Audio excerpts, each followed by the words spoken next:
बर्बाद गुलिस्ता करने को बस एक ही उल्लू काफी था। बर्बाद गुलिस्ता करने को बस एक ही उल्लू काफी था। हर शाख पे उल्लू बैठा है, अंजाम गुलिस्ता क्या होगा। सलाम, नमस्ते, सत श्री अकाल। मैं हूं आपके साथ हर्षिता मिश्रा और आप देख रहे हैं टाइम्स मेल। जब से हमारी ये दुनिया आबाद हुई है तब से इंसान अपने वजूद की तलाश में लगा हुआ है, पर एक सवाल ऐसा भी है जिसे जानने की कोई जरूरत नहीं होती। वो है बाप, फादर, पिता, वालिद, अब्बू, अब्बा, पापा और पप्पा। बाप एक सवाल है जो हर शख्स को मालूम होता है। बाप सगा भी होता है और सौतेला भी, पर असल बाप की पहचान दुनिया में सिर्फ एक शख्स के पास होती है और वो उस शख्स का नाम है माँ। माँ चाहे जैसी भी हो, पर उसके अलावा कोई नहीं बता सकता है कि उसके बच्चे का बाप कौन है। आज भले ही डीएनए के जरिए किसी बच्चे के बाप का पता लगाया जा सकता है, पर कुदरत ने सिर्फ माँ को ही जानकारी दी है कि उसके बच्चे का बाप कौन है। पर हमारी दुनिया में एक ऐसी प्रजाति भी पाई जाती है जो आज तक अपने बाप की पहचान नहीं कर सका। यहाँ तक कि उसकी माँ भी नहीं बता सकती कि उनका पिता कौन है।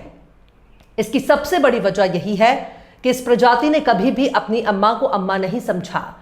अब आप सोच रहे होंगे कि उस प्रजाति का नाम क्या है, वो प्रजाति कहाँ रहती है, उस प्रजाति के लोग दिखते कैसे हैं, उस प्रजाति के लोग खाते क्या हैं, उस प्रजाति के लोग क्या पीते होंगे। तो जनाब, इसका सीधा सा जवाब यही है कि ना तो वो बड़े की बिरयानी खाते हैं और ना ही पनीर अंगारा, ना तो नल्ली नहारी खाते हैं और ना ही चिकन तंदूरी, बल्कि गोबर और पेशाब ही उनका सबसे शानदार आहार है। ये पूरी तरह से फुल टाइम बेरोजगार है। भारत में उनको प्यार से गोबर भक्त कहा जाता है। ये नफरत के आधार पर दूसरे शख्स को अपना दुश्मन समझते हैं। खासकर जब मामला देश के अल्पसंख्यकों से जुड़ा होता है तो ये राह चलते किसी जानवर को भी अपना अब्बा बना लेते हैं, बशर्ते यही है कि वो जानवर मुस्लिमों को काटता हो, उन पर भौंकता हो। कुछ यही हाल इस वक्त स्वीडन में रहने वाले एक मलून के मामले में देखा जा रहा है। उस मलून का नाम है सलवान मोमिका। सलवान एक इराकी नागरिक है जिसे इजरायली एजेंट भी कहा जाता है, जो चरमपंथी ग्रुप से जुड़ा हुआ था, जिसे जेल से बचने के लिए स्वीडन भाग गया और वहां कुरान को जलाने का मुजरिम बना। अभी हाल ही में जब वो टिकटॉक पर लाइव स्ट्रीमिंग कर रहा था तभी उसे किसी अनजान शख्स ने गोली मारकर कत्ल कर दिया। खैर, बुरे काम का बुरा नतीजा। पर अब मलून सलवान मोमिका को हमारे देश के गोबर भक्तों ने अपना अब्बा घोषित कर दिया है। सलवान मोमिका के कत्ल के शक में जिन लोगों को हिरासत में लिया गया था उनको भी अब छोड़ दिया गया है। उसे किसने मारा, इस बात की जांच अभी चल रही है, पर हमारे देश को बदनाम करने पर तुल चुके इन गोबर भक्तों का क्या इलाज होना चाहिए। हमारे मोदी जी दिन रात भारत को विश्व गुरु बनाने के लिए मेहनत कर रहे हैं और ये गोबर भक्त दिन रात सिर्फ और सिर्फ भारत की लुटिया डुबोने में लगे हैं। सलवान मोमिका को सिर्फ मुसलमानों से दिक्कत नहीं थी, वो तो नास्तिक था। उसे हर धर्म से दिक्कत थी। चूंकि वो इराक से भागकर आया था इसलिए मुसलमानों को चुड़ाने के लिए कुरान की बेहुरमती कर रहा था। पर गोबर भक्तों का कहना है कि सलवान मोमिका उनका हीरो है और वो सलवान मोमिका के मौत पर शोक व्यक्त करते हैं। बकायदा नफरती दंगाई गोबर भक्त सिर्फ इसलिए सलवान मोमिका का समर्थन कर रहे हैं क्योंकि वो इस्लाम और मुसलमानों से नफरत करता था। स्वीडन में सलवान मोमिका की मौत के बाद उसके समर्थक यूरोप के दूसरे देशों में कुरान की बेअदबी कर रहे हैं, लेकिन ये गोबर भक्त अब उनको भी अपना अब्बा मान बैठे हैं। सलवान मोमिका की तारीफ में झूठे कसीदे पढ़ रहे हैं, उनकी महानता और उस पर जुल्म के फर्जी किस्से सुना रहे हैं, उसे बहुत बड़ा राष्ट्रभक्त और सनातनी साबित कर रहे हैं। अब दीपक शर्मा नाम के एक नफरती जमूरे का बयान ही सुन लीजिए। दीपक शर्मा दावा कर रहा है कि सलवान मोमिका की हत्या के बाद उसके समर्थन में कुरान को जलाया जा रहा है। कुरान की बेअदबी का जिक्र करते हुए दीपक शर्मा लिखता है कि सलवान को कट्टरपंथी मुसलमानों ने सिर्फ इसलिए मारा क्योंकि उसने कुरान की बेअदबी की थी।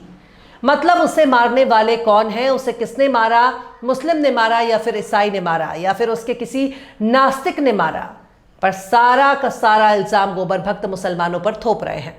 नफरती जमूरा दीपक शर्मा अपनी सफाई में यह भी लिखता है कि मैं किसी भी धर्म की किताब को जलाने वालों का समर्थन नहीं करता, लेकिन सिर्फ एक किताब की बेअदबी पर किसी की हत्या कर देने की शिक्षा देने वाली किताब का भी समर्थन उचित नहीं समझता। यानी अगर इसी भाषा में बात की जाए तो हम गोबर खाने का समर्थन नहीं करते, पर गोबर के सेवन से अगर पेट भर जाता है तो गोबर को बुरा नहीं समझना चाहिए। ओशियन जैन नाम का नफरती जमूरा सलमान मौमिका को सबसे बड़ा समाज सुधारक मानता है और लिखता है, ईश्वर सलमान मौमिका की आत्मा को शांति प्रदान करे। सलमान मौमिका की आत्मा की शांति के लिए ईश्वर से प्रार्थना करने को यही मालूम नहीं है कि वो तो किसी ईश्वर को मानता नहीं था। ओशियन जैन का ट्विटर हैंडल चलाने वाला शख्स एक लड़की की डीपी लगाकर अपनी बिरादरी के गोबर भक्तों का दिल बहलाता है, लेकिन पप्पा की मौत पर मुसलमानों को कोस रहा है। अक्सर इस तरह के मर्डर में निजी दुश्मनी होती है, पर ओशियन जैन नाम के जमूरे को सलमान मौमिका से सिर्फ इसलिए मोहब्बत है क्योंकि वो मुसलमानों से नफरत करता था। सलमान मौमिका खुद को ईसाई कहता था, लेकिन ईसाइयों ने उसे अपने समाज से लात मार कर भगा दिया क्योंकि वहां भी इसने बहुत सारे कांड कर रखे थे।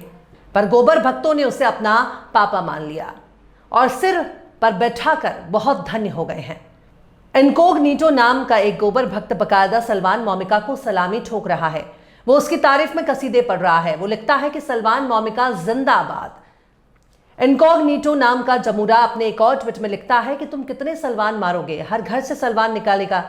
हैशटैग सलमान मौमिका, मतलब ये हर घर से सलमान मौमिका पैदा करना चाहता है जो कुरान शरीफ की बेअदबी करे, पर यह भूल रहा है कि सुरक्षा घेरे में सलमान मौमिका को उसके घर में घुसकर किसी अनजान शख्स ने मार दिया।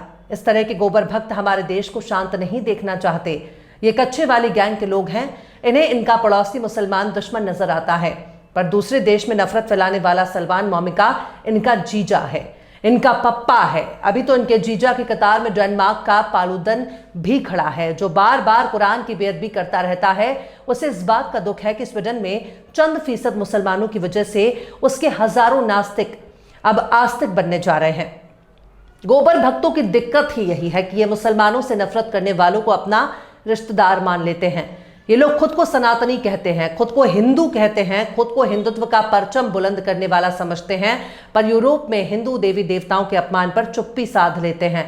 इनको ये भी मालूम नहीं है कि जो लोग कुरान जला रहे हैं उनकी इस्लाम से असल दुश्मनी क्या है।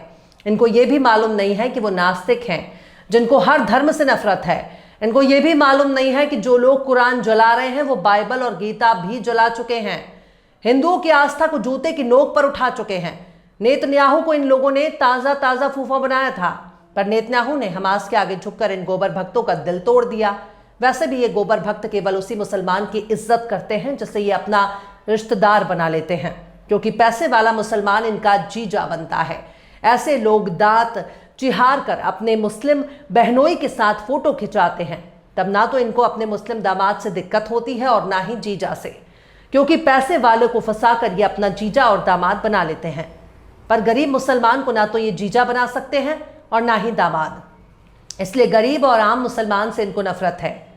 खैर, ये सब कुछ गोबर खाने की वजह से हो रहा है, क्योंकि गोबर का सेवन स्वास्थ्य के लिए हानिकारक होता है।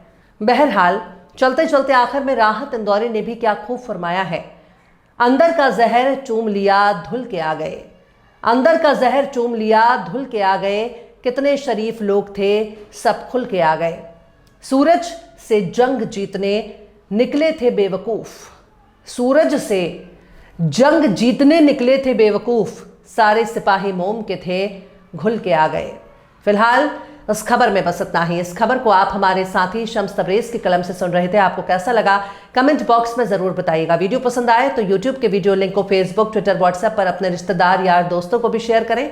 और बेबाक, निष्पक्ष, स्वतंत्र पत्रकारिता को सपोर्ट करने के लिए आप हमारे चैनल टाइम्स मेल को जरूर से सब्सक्राइब करें। और हाँ, बेल आइकन की घंटी वाली बटन आप जरूर से दबा दें ताकि आपको हमारे आने वाले नए वीडियो की नोटिफिकेशन फौरन ही मिल जाए।